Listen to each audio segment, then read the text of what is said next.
Welcome to our live stream of high school sports. Please note that this broadcast is produced by an independent team of sports enthusiasts, and the views, opinions, and commentary expressed are solely those of the commentators and not representative of the schools, teams, or athletes featured. While we strive for accuracy, occasional errors or misstatements may occur. This stream is intended for entertainment and educational purposes only. Thank you for joining us and enjoy the show.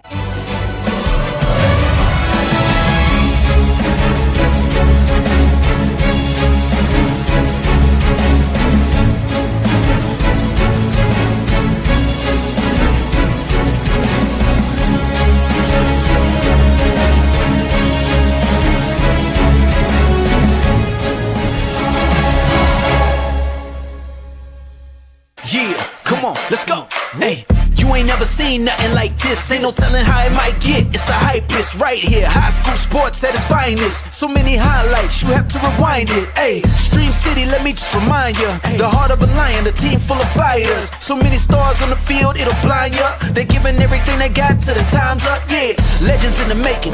History is made. We just getting started. You ain't seen a thing. YSN, gotta know the name. They gon' bring the flames, they gon' do their thing. Take it to another level, don't hold back. High school, got a passion and we show that. Got the drive and you know they got the heart. Number one spot for your high school sports. Let's go for the win. Hey. I'm back. Hello, everybody. Welcome into a Monday episode of YSN Live. YSN Live on YSNLive.com. Today is January 19th, 2026. We're going to make it the best January 19th, 2026 we possibly can because it's the only one we got. I'm Anthony Hartwig. DJ Oakley is having another eye procedure, so we're sending him good vibes today as he gets that taken care of. If everything goes smooth, he'll be back tomorrow with us. Today, we got the professor, the head honcho of our photography department, and the man that does so much for YSN, Greg McAfee. Greg, you're golden. You're looking golden on a Monday. You have the day off, right? No class today for the professor. Martin Luther King Day, no class today, so I got the day off. Going to do some relaxing, some work on some other things, prepare for my next class. It's going to be a good day, that's for sure. Shout out to Martin Luther King, not just giving us the day off on every, the third Monday of January. Also, obviously, everything that he did for the society that we live in now, it probably shaped a lot of things in the things that he did in the late 60s for the civil rights movement. And we take time every Martin Luther King Day to appreciate what he did. But on that note, the other thing about Martin Luther King Day is today's kind of a slower day as far as the games on the slate tonight. There's not too much. There's some games happening, a lot of non-conference games. The conference slate is kind of taking a break on Martin Luther King Day. A lot of teams and schools obviously are off today. So kind of a hit and miss day for the YSN network, but we still have games on the network. If you want to check out what we have a little bit later on today, go on to ysnlive.com/live-games, and you can see what our schedule looks like. We'll go over the spreadsheet later on the show, but we'll start, Greg, with the scoreboard from the weekend. And Friday was a very interesting day. A lot of really good games that went down on both sides, boys and girls, as the MVAC was in action on the girls' side and everyone else was in action on the boys' side. We'll start with girls basketball. Southern Local still undefeated. They don't look like nothing is in their way of an EOAC championship. 64-23. I should say one loss. They did fall to Columbia, and I don't want to forget about the Clippers there. Almost forgot about that. Springfield wins over Sebring 40-10. Wyndham is the falls to Grand Valley 50-17. Garrettsville Garfield gets the win over Liberty 58-21, and that is officially Coach Aaron Gilbert's 300th career win as the head coach of the Lady G-Men. So we give him a round of applause. 300 is a lot of wins for a head coach, and he finally got to that milestone. We know that was a big moment for him. And then Lowville gets the win over Campbell 39-28 in the final score there. That was a part of a boys-girls doubleheader in Campbell on Friday. We go to boys basketball. Cardinal gets the win over Lordstown 62-45. Lions able to get the edge over Salem 73-40. Edgewood falls to Geneva 66-52. And then Lakeside gets the win over Jefferson 52-37. In the EBC, West Branch gets the Very close win over Minerva, 55-51. The final, the Warriors pull one out. Grand Valley gets the win over Wyndham in the doubleheader, 65-43. The final. Cheney, they win over Bedford, 64-40. In the Holy War, one that we'll talk about a little bit more when we're done, because Greg, you were there for this one. Ursuline all over Mooney, 77-41. The final score in that one. We go on to the rest of the scoreboard. Conneaut falls to Madison, 71-37. In the doubleheader in Liberty, the G-men barely get past the Leopards in the boys' side, 60-58. The final score is Garfield sweeps that doubleheader. In the NE8, South Range's defense looks really good against Girard as they get the 58-44 win over the Indians. And East battles Heartland Christian in Youngstown, and East gets the 6-point win, holding that Heartland Christian offense that we've seen explode more than this year to just 56 points. An impressive defense by the Bears on Friday night. In the AAC, Austin Town Fitch gets the win over Howland, 54-43. They cool off the Tigers that have been kind of flying high, a couple of big monumental kind of games for them. They were feeling themselves, but Fitch's defense holds them down. Lakeview gets Hubbard gets the win over Lakeview, 49-44 in the NE8. We go to the MVAC, a big one for Brookfield as they split the season with LeBray, as they win 51-40 to upset the Vikings and climb a little bit higher in the standings in that MVAC gray tier. Columbiana gets the win over Latonia, 67-50. Canfield gets the win over Louisville, the reigning state champs. Canfield takes them down 59-39, the final score there. Newton Falls all over Crestview, 81-50, the final score in that one. Perry is the on the wrong end of a game against Hawken, 83-61, the final score in that. Maplewood is the winner over Pymatuning Valley, 80-43. Big night on offense for the Rockets. St. John gets the win over Badger, 61-48. Warren JFK gets the win over St. Thomas Aquinas, 53-42. In the MVAC grade tier, it is Southeast winning over Champion, 45-30. In the EOAC, Valley Christian all over Southern, 79-30, the final score there. MVAC Scarlet tier, Middle Ridge gets the win over Waterloo, 65-53. Back in the AAC, Boardman edges Warren Harding, 47-44, big win for the Spartans. Warren Harding, tough luck in their last three conference games. 2 buzzer beaters and 1 3-point loss in overtime to the Spartans. So the Raiders, although they're not a YSN team, they need to kind of regroup and try to figure things out. They've had a couple of really tough losses in their last several games. 62-27, United gets the win over East Palestine. We have Struthers falling to Poland, 72-47 in the NE8. Back in the EOAC, a very good game in Lisbon as Wellsville gives them the best shot, but the Blue Devils find a way, 63-62, the final score there.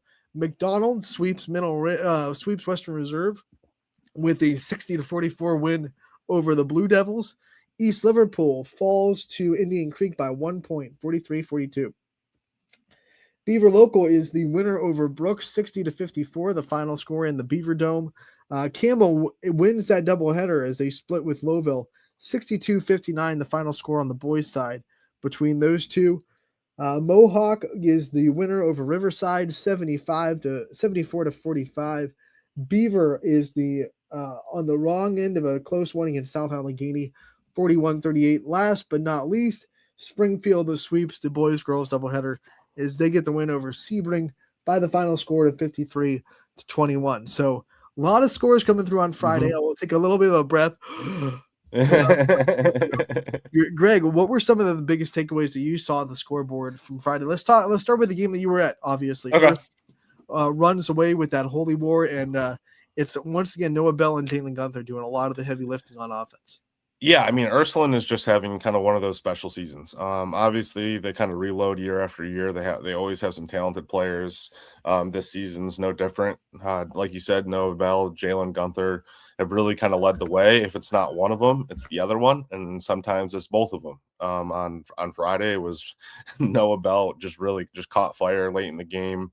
I think there was a stretch where he scored like 13, 14 consecutive points for the Fighting Irish and really just caught fire.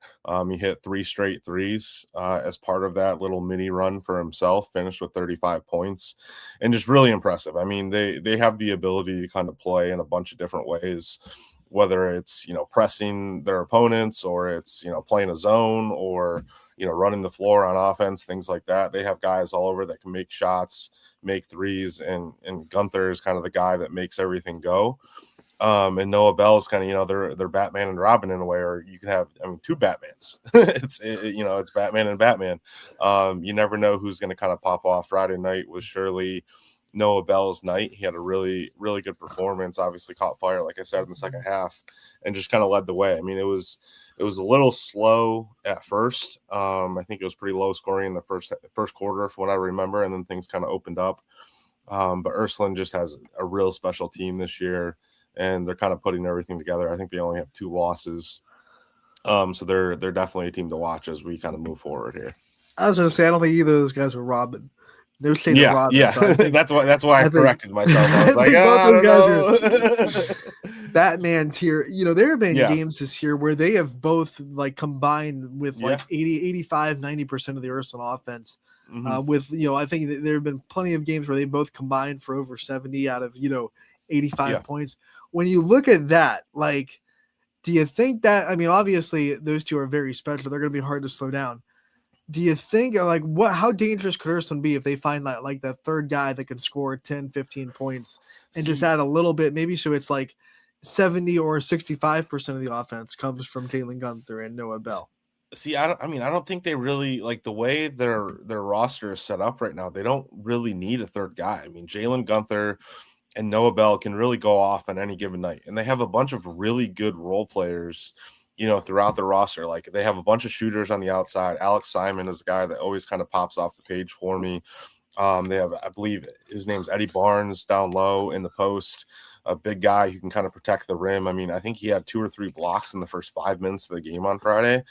So he really kind of protects the paint for the Fighting Irish. And when you have guys like that who can kind of contribute on certain nights, I mean, I think I've covered maybe 3 Ursuline games this year, 1 against Fitch, 1 against Canfield, and then the Holy War on Friday. Alex Simon has always kind of been the guy in the wings who, can hit threes, can contribute when he needs to, and everything like that. And they have guys like that all up and down the roster. So when you have 2 guys like Noah Bell and Jalen Gunther who can kind of control the offense, control how it's running, basically score at will, and then you have guys who can kind of play those contributing roles on the outside, it always comes into play, and it always makes for a very good kind of setup for a team like that. And they're a strong team for sure. I envision them making a deep run this year. They're on a 4-game winning streak right now, coming after that tough loss to Gilmore Academy 5 games ago. I think it was 78-73 was the final score in that Gilmore game. Looking at their last couple of games, their defense, who if anyone's ever watched a Keith Gunther led team, defense is the calling card. I don't care how good their offense is. You go to one of his practices, you talk to him after a game. Like, if his defense isn't playing well and they still win offensively, he's really not a happy camper. He wants that defense to be at the best it can be. 44 points against Mooney, and then 37 points against Smithville in the game before that. Defense is starting to really click for this team. Yeah, I mean, they kind of they played a couple different versions throughout Friday. I mean, late in the game, they were pressing. They really put the pressure on Cardinal Mooney.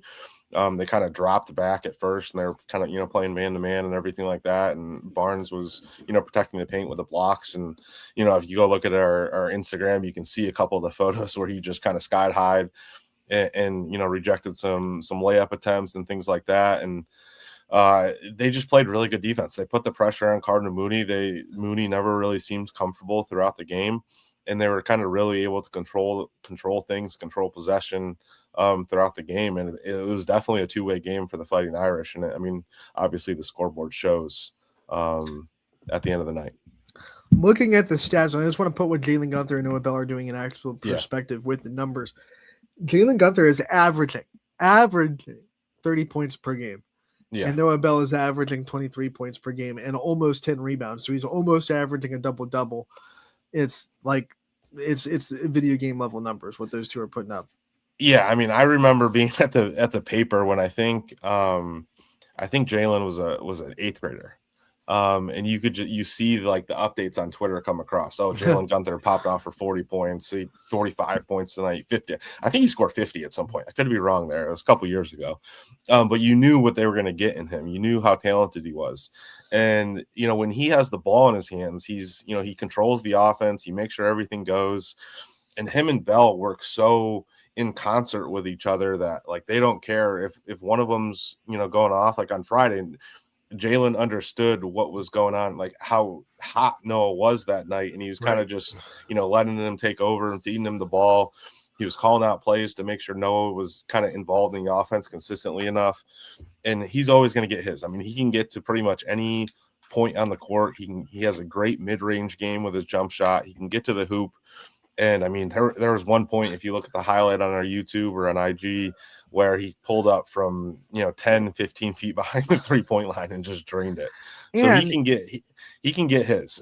all those shots he can put up and make, but he can also play above the rim. Yeah. And like there aren't too many, like you don't see a lot of high school kids, especially in our area where there's a bunch of rural schools, that are big enough to play above the rim, but also at the same time can go out and play like a guard. That's kind of next level. You're going to see him on the next level kind of special. Obviously, he's getting a lot of looks from big schools. But like when you're that big where you can play above the rim, but you can also go out there and play like a guard, that's why he's averaging 23 and 10 per, because it's just so hard to stop. Yeah, and I mean, I covered their game against Canfield where he scored his 1,000th career point. And there was like a switch that was flipped in him. I mean, he really just kind of took over the game at one point. And I can't remember, he finished with 30 points or more, I believe, if I remember correctly. But he just had a special night where he can get to the line, he can hit those mid-range jumpers, and he can really shoot from behind the 3-point line as well. But he also gets to the cup at will. And he's a special player and excited. I was kind of surprised. I was talking to Logan Sarnas, who was calling the game on Friday. I didn't realize Noah Bell was also a junior at the time. So the fact that they're both coming back next year is pretty special to kind of think about moving forward. Looking ahead first, and they have Madison Washington next on tomorrow. I almost said on Tuesday. It really doesn't make sense when it's tomorrow. So they'll go to Madison Washington, and they have a couple of home games before they play another YSN team in Fitch on the 30th. I have to look. The ISA, International Sports Academy out of Sandusky, is who they play after Massillon. And then they'll play. Come on, keep scrolling, Max Preps. I got stuck by one of those pop-ups. Yeah. Okay, and then they play St. Vincent St. Mary after that on the 27th. That'll be a fun one. Irish versus the Irish. So it's just like their schedule is racked full of just huge names and big teams. So they're going to be battle tested in the tournament. Yeah. And I think that they're obviously, I think they're the team to watch when you're talking about what team can make the big tournament run. Yeah. You got to have Ursuline at the top of the list, I imagine. Yeah. And it's funny where because teams it's kind of like pick your poison. Like on Friday, Cardinal Mooney ran a box and one on Gunther. So they played like a 4-person zone, and they had, a defender kind of follow Jalen anywhere they went. And when the opportunity presented itself, they doubled Jalen. So at that point, there's always someone else open. There's always going to be someone open. And Noah kind of took advantage of it. And it's the way they're playing right now is really positive to see kind of moving forward, because they can really beat teams in a plethora of ways. And so, I mean, if you're looking to beat Ursuline, I mean, those are the two guys you got to watch. You can't double them both, right? Yeah, you can't double them both. You have to have I feel like if I'm a coach and I'm saying, how do I beat Ursuline? If I don't have someone that can guard one of those two one-on-one, then I'm in a bad spot. Yeah, 100%. I'm just in a real bad spot. You can't really fall into a 2-3 zone against them because they shoot the ball so well, right. And you can't really play them man-to-man. So they present just a lot of. They present a lot of matchup problems. Or like obviously with Gilmore Academy, they were just like, we'll just outscore them. Yeah. If you have the offense that can go and score with them and run with them like Gilmore did, and there are teams that can do that. I'm sure there'll be tournament games deep in the tournament where we see Ursuline get into kind of those running matches with teams that are just as good offensively. And it'll be one of those kind of games. That's my favorite type of basketball to watch. It was funny. I was at a game earlier this year, and when I go out and shoot these games, I like to kind of talk to the officials as I can, like if they're kind of standing next to me, or I like to introduce myself just so they know where I'm going to be standing, and just kind of be friendly and everything like that. Right. And a lot of them are like, I can't do these running matches with with some of these schools, like running up and down the court. And I was like, those are my favorite games to watch. You just stand there. Yep, I just you don't have to run with them. Can you imagine you had to run with them with the camera? That would be wild. But those are my favorite games to watch. Like Ursuline plays a special type of basketball that I love to see. One of my favorite teams to watch in the area. I mean, especially when you have guys like Jalen Gunther and Noah Bell. Real quick, we'll talk about the other side of that matchup because Mooney, obviously, that was a tough one, but they were actually, it was, I think, a lot closer than the final score. Like you said, Noah Bell went off late to kind of make it a runaway, but there was a lot of points in that game where you felt like Mooney was pretty competitive. And that snapped a little bit of a win streak for Mooney as they won against Valley Christian. They won against JFK. So they were feeling pretty good. They lost a really close one against South Range between those two. But they were feeling pretty confident about themselves before that. They have Fitch tomorrow on the road, and then Kansas City Catholic, and then Brooklyn before they play another YSN team in the first game of February in Heartland Christian. What do you think about Mooney? What are some things that Mooney kind of does so well that they can kind of build on after that loss? I've seen him a couple times this year. I saw him play Fitch early on this season, and then I saw him play Boardman, and I saw him play Canfield as well. They have the pieces. Caden Reese is a great point guard. I really like Dante Turner as kind of like a shooting guard. He can really get to his mid-range game and everything like that. And they have guys kind of all over the court as well.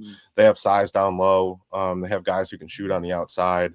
I know they were kind of hit with the sickness bug earlier in the season. Like when I saw them play Canfield, they didn't have Caden Reese and they didn't have a couple other players due to sickness. So they have the pieces. And when you have a veteran coach like Kerry Palermo, he's always going to have his guys ready to go. And early on Friday, they were playing well. Like I mentioned, I think it was maybe a 5-point game after the first quarter. I'd have to go look at the film or look at the highlight again to see. But it was close early on. They were going back and forth, and then Ursuline kind of just started running away with things in the second half. But Mooney has the pieces. They have the guys there. They just, they battle with things nightly like a lot of teams in the area. We say this every year on this show about Mooney, and I feel like every year people forget about it. It's like the weather when they're like, I don't remember it being this humid in August ever before. And you're like, last August. Mooney is a postseason team. And Kerry Palermo is a postseason coach. He is one of the best postseason coaches I've ever seen.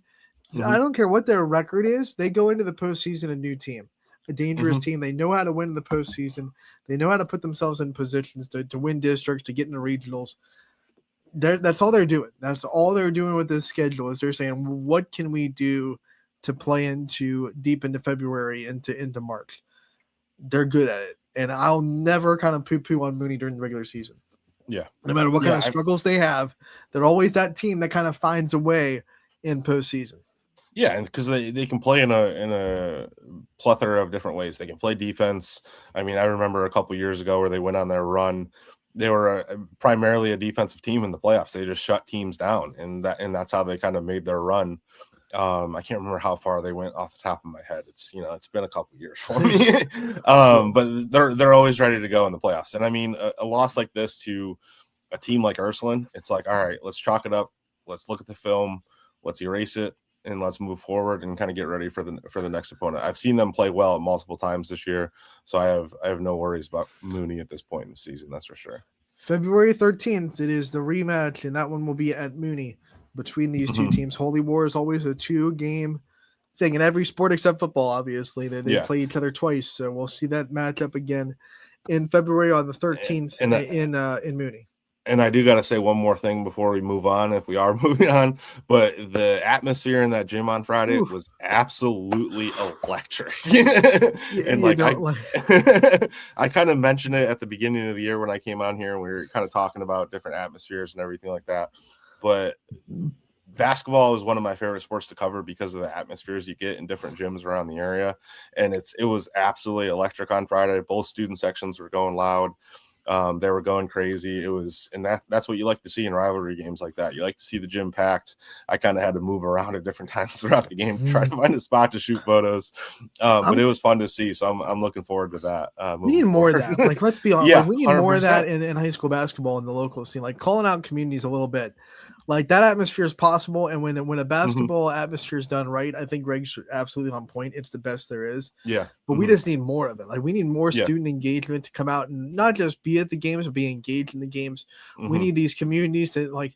I've seen big crowds, but like a lot of them are just kind of. It feels like they're just there.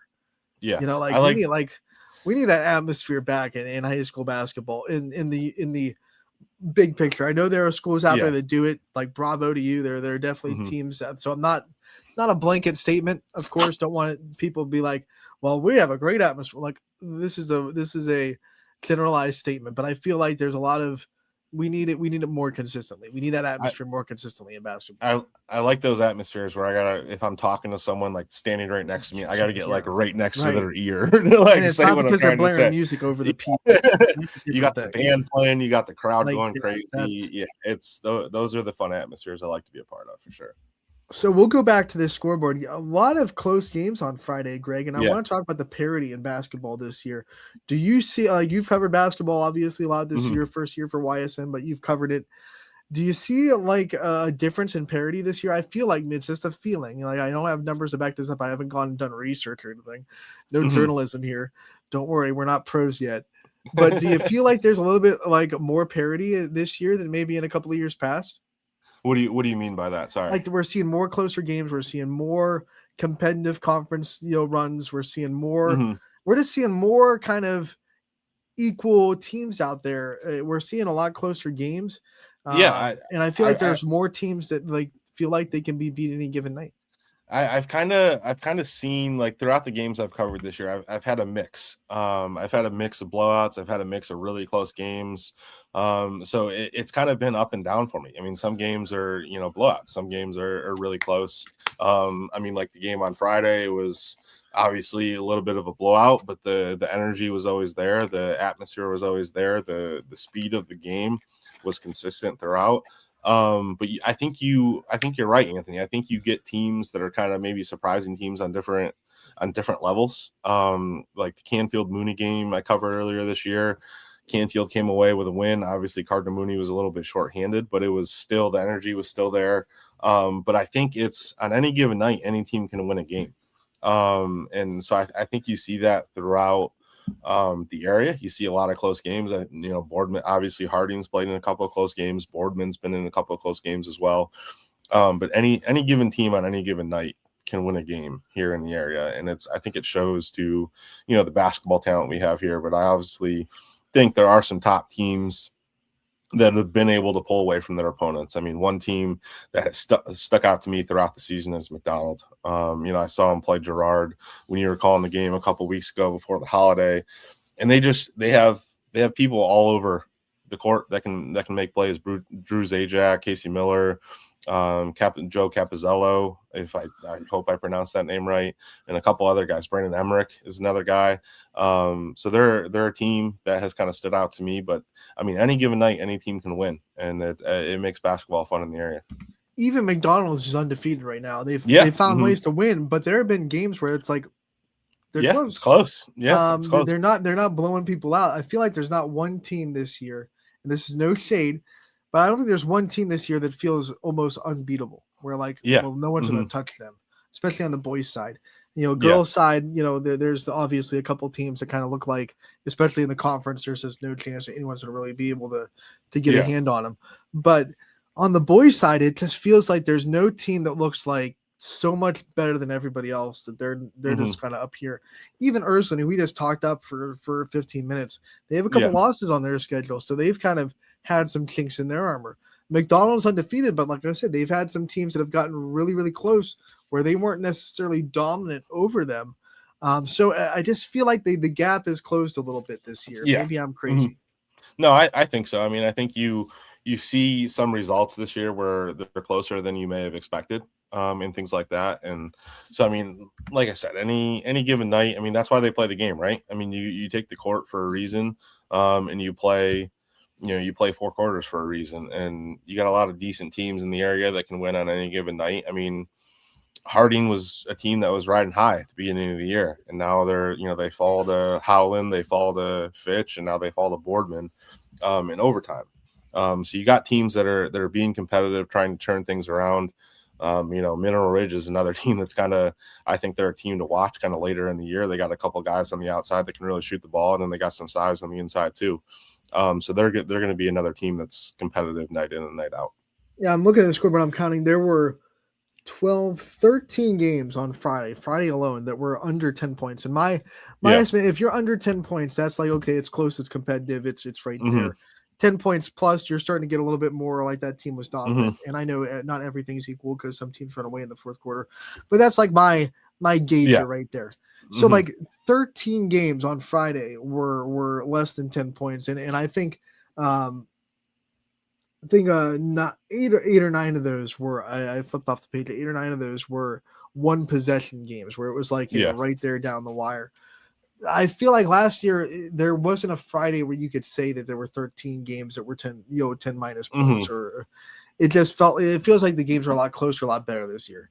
And like I said, I haven't done a deep dive to look at last year's scores and be like, yeah, we're definitely seeing a 20% increase. We're seeing a 20% increase in the amount of one-score games this year. We don't have that kind of number crunching yet on YSN journalism. We're getting there, but it's just a feeling, just one of those gut feelings that I feel like maybe games are a little bit closer this year than maybe they were last year, especially on the boys' side. Greg, what are you looking forward to this week? Do we know where you're gonna pop your head this week? Yeah, I was kind of looking at the schedule earlier this morning. I was thinking at Boardman Howland tomorrow. I also haven't been able to get out to Heartland Christian yet, or I haven't seen Heartland Christian yet. That's another team that's kind of been on my radar. But we're getting to the point of the season to where you kind of, you start seeing those rematches from earlier in the year. Like Niles Gerard was a game that I covered earlier this year. Poland Hubbard was another game that was kind of on my radar for Tuesday. But there's some teams in the area that I haven't really gotten a chance to get out and see yet. There's another one, maybe Camel Memorial, Mineral Ridge on Thursday. On the boys' side. So that could be a solid game. And then Friday, what did I have picked out Friday?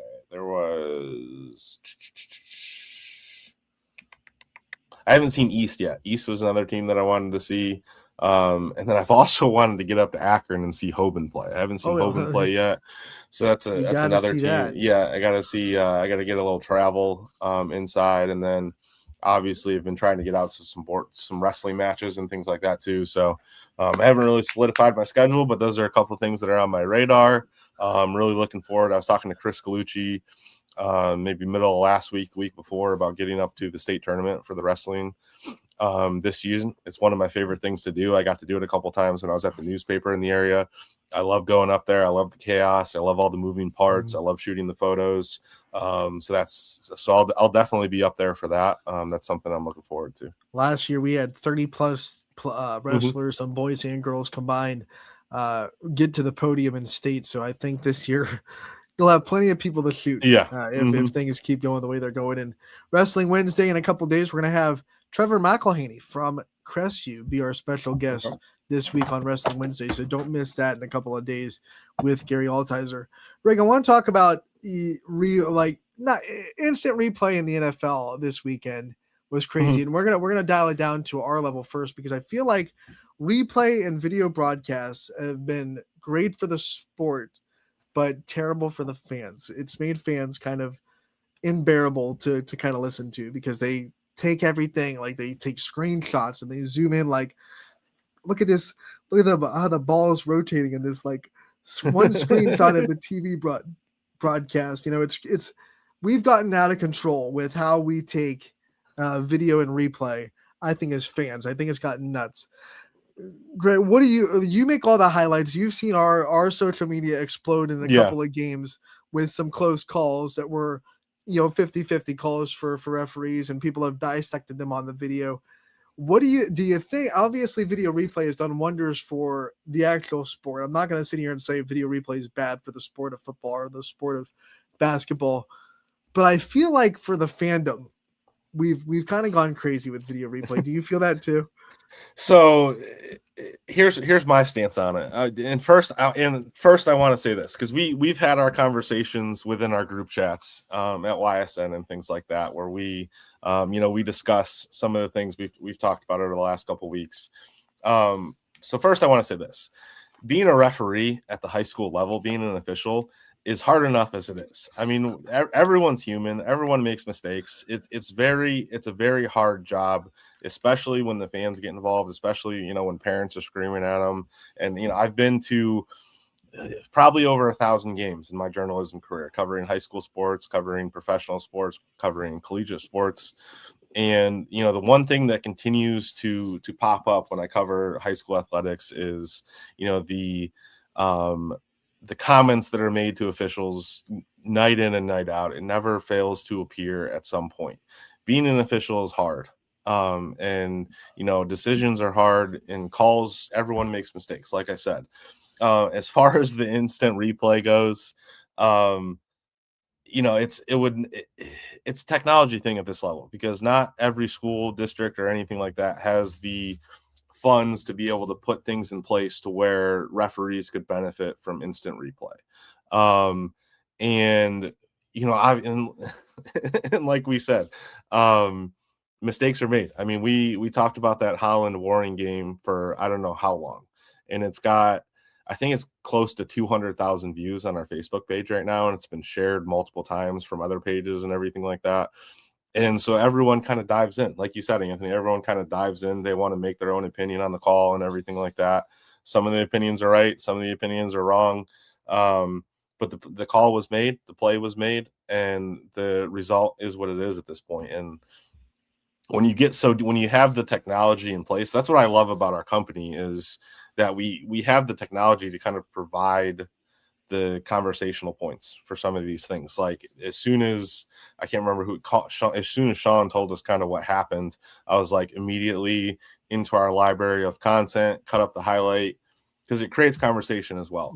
Mm-hmm. But instant replay is just it's a thing that's meant to be used at the collegiate and professional level. And if it somehow leaked its way down in the high school level, I think it would be awesome for the sport. But again, I think we got to take away the conversation away from the officials. I mean, obviously they're humans. They make mistakes like all of us.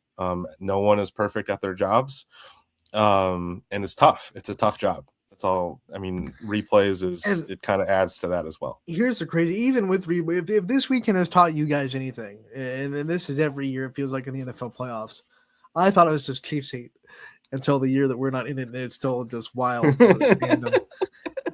Two people can look at a replay, the exact same replay, and have two different opinions on it. And that's why you'll see close plays and replay kind of go one way or the other, because they're still humans watching that replay, and they have their own things of what they're seeing. And I think this weekend proves, with a couple of plays in the NFL, you look at social media, you'll see there are people that see the exact same thing one way, and the exact same replay, there's people that see it the entirely other way. Now, usually it's what team they're rooting for, or what team they bet on is actually more, But and I mean, you can also have the point where replay can change an opinion. I mean, we talked and everyone knows I'm a Bills fan, and so obviously from the game on on Saturday, I was watching the game. Gene Steratore, who's a legendary official in the NFL, is on the broadcast, CBS broadcast, and with the Brandon Cooks catch, and I believe it was in overtime, he said it wasn't a catch, or it wasn't, it was a pick. It was the defender came away with the interception, walked back his comments on Sunday, said it was a catch, should have been ruled a catch, and everything like that. So replay can change opinions. It can go either way. Everyone's going to see something different. It's just like with journalists. I mean, you could send 10 journalists to a game, and they'd probably all write something similar, pretty different. The NFL had the bad luck that the almost exact same scenario happened in the Rams game. Where now people are, and it went the other way, where the Rams receiver was ruled down by contact. And that made fans lose their minds. I think it was slightly different. I don't think it was like carbon copy of plays when I'm looking at the two replays. But the fact that it was close enough, bad luck for the NFL that those two plays went the opposite way, because now you gave fans fuel to the fire to be like, well, why didn't they get called that way in this game? Yeah. It's I think we've gotten a little nuts as fans with instant replay and trying to be like hard hitting, like investigative journalists with diving into like these conspiracy theories with the replays and stuff. And some of the things I see on social media, I'm like, you turn into a monster, but no one in the NFL, no one in the NCAA, no one in the OHSA is watching your opinion on social media and going, dang, Greg's right.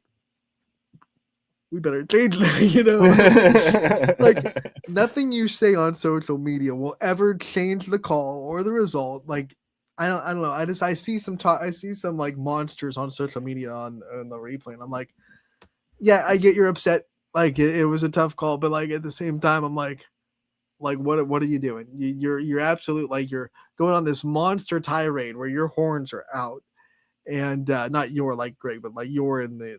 Greg did not say anything. Greg was a nice fan. He was in control under the, at least on social media. I don't know what your group chats look like on Saturday. But, they were pretty angry.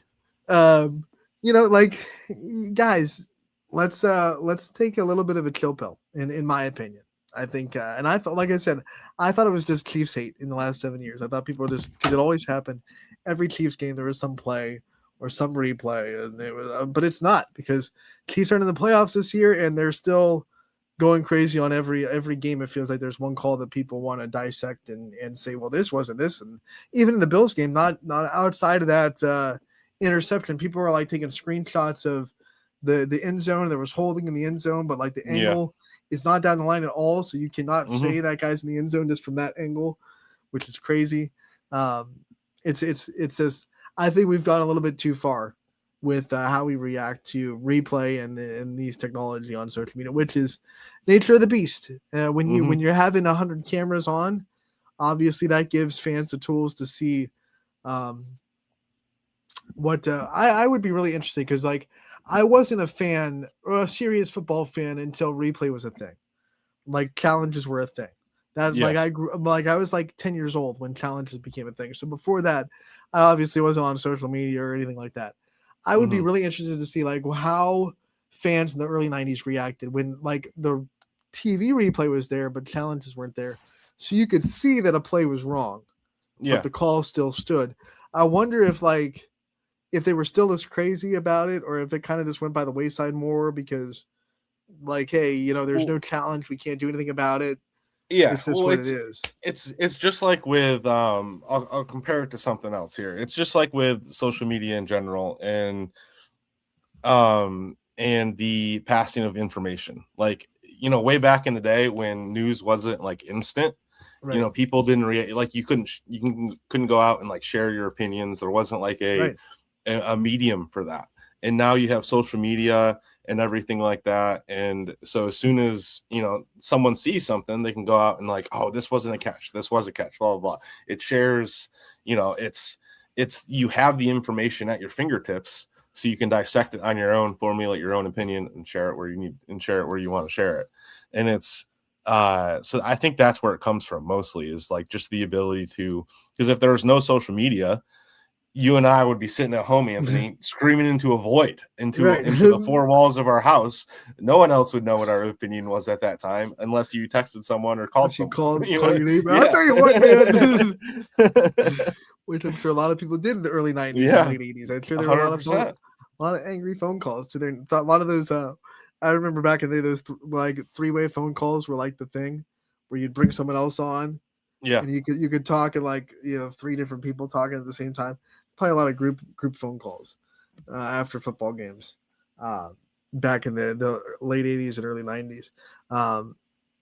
So one of the things that I also want to bring up, obviously, Bills fan Sean McDermott is no longer the head coach. We talked about it before the show went on. What are you feeling? I was telling you before the show, I kind of compare him a lot. I think he's very similar to Mike Tomlin. He obviously came into the Bills franchise and changed things. I mean, I think they had a 28-year playoff drought before he took over, and he took him to the playoffs in his first year as the head coach. And from there, he established them as one of the winningest franchises in the NFL. From when he took over to now. I mean, I think he was 98-50 or something as a head coach in 9 years. He took him to the playoffs. Obviously, I think, Josh Allen has a lot to do with that as well. But it's to the point where, all right, what gets them over the edge now? You know what I mean? I didn't expect them to fire him. I mean, I thought like this wasn't the 13 seconds year. This wasn't a year where something happened late in the game where it was a coaching mistake that could have been fixed or something like that. This wasn't that. I wasn't expecting him to get fired or anything like that. But there always comes a time in a franchise where a change needs to be made.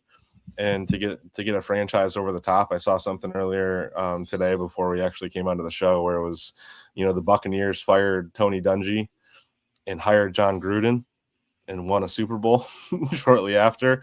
And there's been a couple of those instances throughout the NFL to where, you have a winning coach, but you choose to move on to try to get over the hump, and it happens. But I mean, he's one of the best coaches in the NFL. I believe he'll have a head coaching job pretty quickly. And so it'll be interesting to see what they do next for sure. Then on the other side, like I'm a big Josh Allen fan. I know people don't get it because but our teams are rivals. We get that. Like we're probably gonna have to go through each other at least 2 or 3 more times in our quarterbacks' careers. Yep. I'm a big fan of Josh Allen. I think Patrick Mahomes is a big fan of Josh Allen. Those two like each other a lot. They respect each other a lot. Where do you he's that quarterback that can't really find a way into the big game? Are you still a huge believer that the Josh Allen's window is still there? He's getting older. The mobility will keep going down the older he gets. Same with Patrick Mahomes. So the Chiefs have to kind of come to realization with that as well. Do you feel like there's Josh is still the guy that can take you to that Super Bowl? Yeah, 100%. I was telling you before the show, Anthony, I think there's a 3 to 4 year window. I compare him a lot to Ben Roethlisberger. Because they're both mobile quarterbacks. Josh is probably a little bit more mobile than Ben was throughout his career. But as time gets on, as you get older, as you take more hits, the mobility isn't always there. And I think Josh is best when he can, be mobile and move around the pocket and run for first downs and run for touchdowns. So I think you got to take advantage of that sooner rather than later. And you got to surround him with some playmakers. But I think, if there's a quarterback to take us to the promised land, it's Josh Allen for sure. The thing that worries me, and that worries me because I'm a fan of Josh Allen. Someone put the 5-second snippets of every post-game interview from the playoff losses since they started. Yeah. And you can tell that they're starting to take a really big toll. Oh yeah. On his, I don't want to say his mental health because I don't know where his mind is necessarily, but you can start to see the change in how he feels after these losses. He's starting to feel the weight of, I can't get through these playoffs. Yeah. And I hope that doesn't take a huge, I hope he doesn't get the yips from it, but you can kind of clearly see he's starting to get kind of tired of this whole, do you think maybe, does his mind start to go, can I do this in Buffalo? Do you think this coaching change was kind of a thing hey, we have to change something, or Josh Allen might start to think the grass might be greener somewhere else? I don't think so. He said multiple times, in interviews throughout his career that his one goal is to bring a Super Bowl to Buffalo.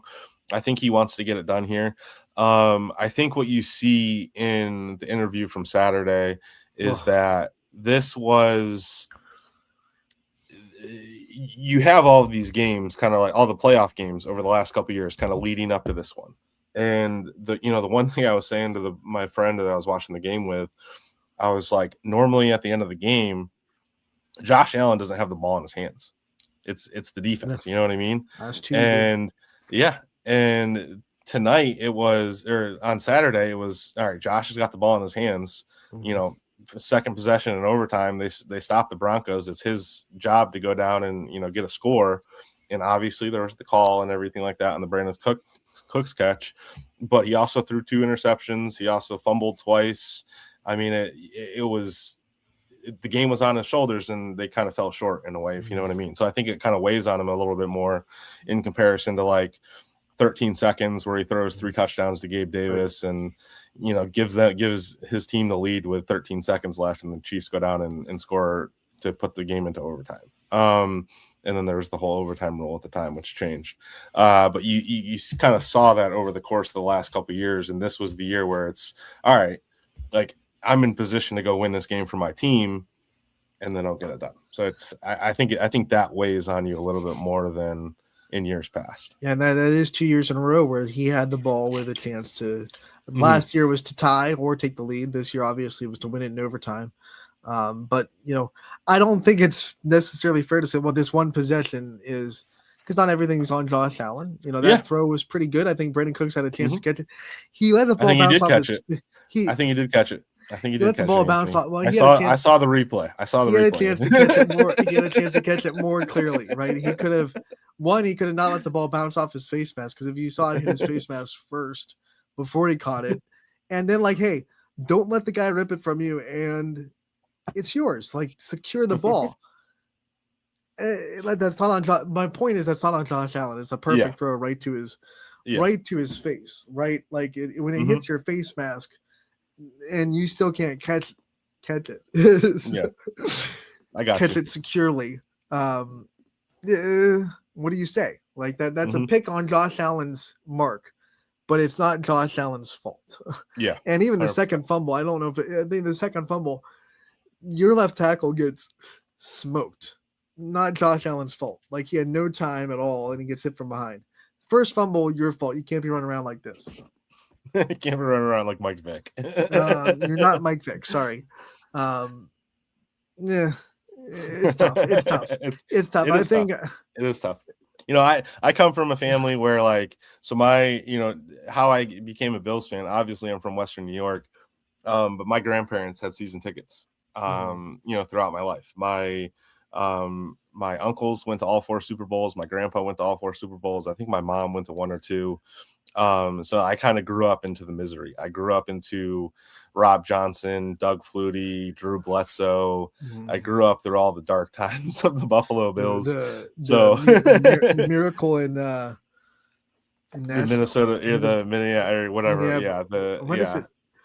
I can't remember. It's the Music City Miracle. Music City Miracle. Music City Miracle. I knew it was an alliteration somehow. So I grew up in the misery.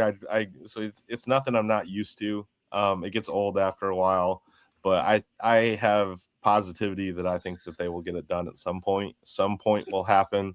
This was obviously there's the whole conversation that this was their Joe Burrow, no Patrick Mahomes, no Lamar Jackson, whoever. That's why I thought this was Josh Allen's window. Yeah. But they were awesome. They had holes all over the place. I mean, they did. Like there was a stat from Saturday where, like, most of his receiving yards were to his running backs and tight ends, and he was like, it was some outstanding number to his wide receivers, because they were down to their 3-4 wide receivers, and they got us surrounded with some playmakers. Even when they had Stephon Diggs, I don't think I think he underperformed in Buffalo. I don't think Josh Allen has never had like a game wrecking wide receiver, in my opinion. Their best offense was the year that they had, and I've said this a million times, it was the year they had Stephon Diggs, John Brown, and Cole Beasley. They didn't really have a running game. Josh Allen was the running game. Right. And those short, quick passes to Cole Beasley were basically their running game. And then Dawson Knox was like kind of in his prime. He was a young wide receiver, young tight end. He could go out and catch passes. He's kind of, falling off a little bit with Dalton Kincaid joining the fray. But they just didn't. I was underly positive all year long that they had a shot to go win the Super Bowl this year, just because of all the holes on defense and everything. Especially when the playoffs started, you're sitting there like, Mahomes, Lamar, not here. I mean that was the only like positive thing you could work off of, but like you can't take anything for granted. That's just I mean you're down. You don't have your rookie cornerback on the outside, so you're down to 3 defensive backs, and you're relying on a past his prime Jordan Poyer, who got hurt, and wasn't able to contribute in the back end. But like, I mean, the thing is, like, the Broncos, 2 of the Broncos touchdowns were against a practice squad defensive back and a rookie safety.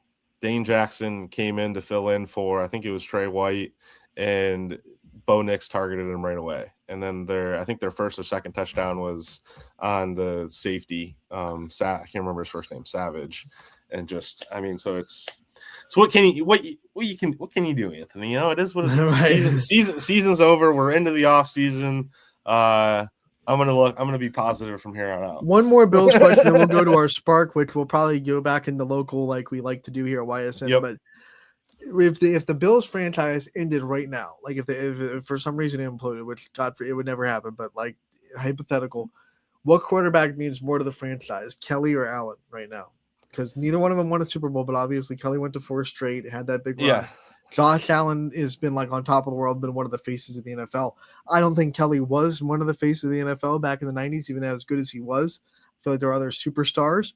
So if you had to pick like the Wall of Fame quarterback that gets the biggest poster in the Bills franchise, who do you think you'd give it to right now if this was the end of the franchise run? I would say Josh Allen, and here's why. Obviously, like, I think recency bias is a little bit in there, but I've also grown up with Josh Allen. Like, I mean, I started like really, like, obviously I grew up in a Bills family. I grew up going to games and everything like that, but I didn't really start paying attention to football until like Stevie Johnson was one of their top wide receivers. Like, I grew up with Trent Edwards and JP Losman and all of those guys. So I've watched the most football with Josh Allen at the helm. But if you look at those teams from way back when, the really, really good Bills teams, the ones that went to 4 straight Super Bowls, you had Jim Kelly, you had the K gun. I mean, the offense was surrounded, he was the center of the offense. But they also had Thurman Thomas, who's a Hall of Fame running back. They also had Andre Reed, who's a Hall of Fame wide receiver. Jim Kelly, obviously, Hall of Fame quarterback. They also had a defense that was a monster. Yeah, and like you had Bruce Smith. I mean, like all those guys are on the Wall of Fame up in Buffalo. They're on the stadium. Right. They have the suites named after him or whatever. So he was surrounded by talent. Josh Allen, the conversation you get a lot is he's got to put on a Superman cape when they get into the playoffs and everything like that. And he's done that for most of his career. They just haven't been able to get over the hump. And he owns all the Bills passing records and things like that. So I would say Josh Allen. All right. So now we'll go into our favorite part of the show, the way we end it every time we come on. Our wonderful sponsor, Joe Dickey Electric. Everything electrical you can find with them, and you can also find them at DickeyElectric.com. They sponsor the Spark of the Day, where we give off a positive, or sometimes we have to, give some stuff out. Sometimes we have to get some stuff out. But the Spark is the Spark, and here it is.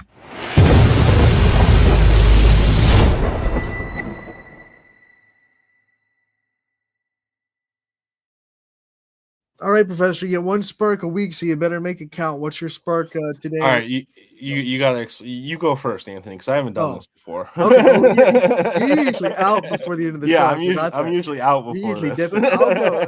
There have been some sparks that I've been saving up because I haven't been on this show in a while. So this is a spark that probably should have been last week, would have been last week if I was healthy and able to be on the show. We lost a couple of big names in the local, one in the local media, 2 in the local coaching departments last week that I want to kind of give homage to, that I would have given a shout out, of course, last week. First, Doug James, K105, the voice of my childhood. Every time you wake up in the mornings when I was a kid, we were a country music family, so we had K105 bumping every morning. And when you listen to the radio, you listen to Doug James. He was like the voice of country music, the voice of a lot of people. He's one of the people, like, this is probably the biggest compliment you can give to a radio jockey. As soon as you hear that voice, I know, like, that. Oh, that's Doug. It's just one of those iconic voices of radio. And unfortunately, he passed away last week, and it was one of those ones I was like, man, that sucks. And then, of course, in the coaching community, we lost Pat Kenny, the head coach. Yeah. Well, one of the big coaches and legends of Jackson Milton High School in the volleyball and girls basketball realm. He did a lot for that program, a lot for those girls. He was coaching right up to the end. I mean, he was on the bench this year with that team, helping them out. So we want to give a shout out to them and what they're going through, and that's a big loss for that community as well. So I know that's a little late. Those were both last week, but since I wasn't here, I wanted to make sure to retroactively give my spark out to both those people, both those communities for what they've done for this community, both in the media department and the radio, and then of course the coaching department with what Pat Kenny's done at Jackson Milton. Yeah, I remember talking to Pat when I was back at the paper, and he would always call in his scores. And most of these coaches are calling in their scores. We spend 2 minutes on the phone. They give me the box score, and they're like, all right, they just want to get it over with. Right. Pat was always one of those guys I would spend like 10, 15 minutes on the phone with, because we would just have conversations. We would just, we would just talk, and it was always good. I always remember him. So that was a good one. I guess my spark, I want to give, I got two. I want to give a shout out to big game Sean Elwood. I think he joined YSN I believe towards the end of the football season, and to hear some of his calls, I would say probably 50% of my highlights that I've done this year have been with Sean on the call. He's absolutely killed it. He's had some huge games over the course of the past 2 weeks, including the Harding Howland game a couple weeks ago with the buzzer beater. He's had a couple other ones. The kid's been killing it on the microphone. So if you got a game this year for YSN Live and Sean's on the microphone, you're in good hands. I just want to give a quick shout out to him. Another one kind of also in tune with Sean, Chase Moore, Mineral Ridge senior, 1,000 points over the course of this weekend. Got it done against Waterloo. So he joins the Mineral Ridge record books. He's a player over there at Mineral Ridge. I mean, when I've been around, Mineral Ridge hasn't been huge on the basketball end, but they're definitely trending in the right direction with him in the middle of the paint. And he's had a very good season, very good career over at Mineral Ridge, and 1,000 points and climbing through the end of the season. So I'd have to go with that. I don't know if I did this right, Anthony. You did it absolutely. I'm going with. There's no wrong. The spark is like if you were a fan of Around the Horn, when the winner of Around the Horn got their FaceTime, okay, you could use it for whatever. That's your spark. Yeah. That's what I agree with. There's no right or wrong.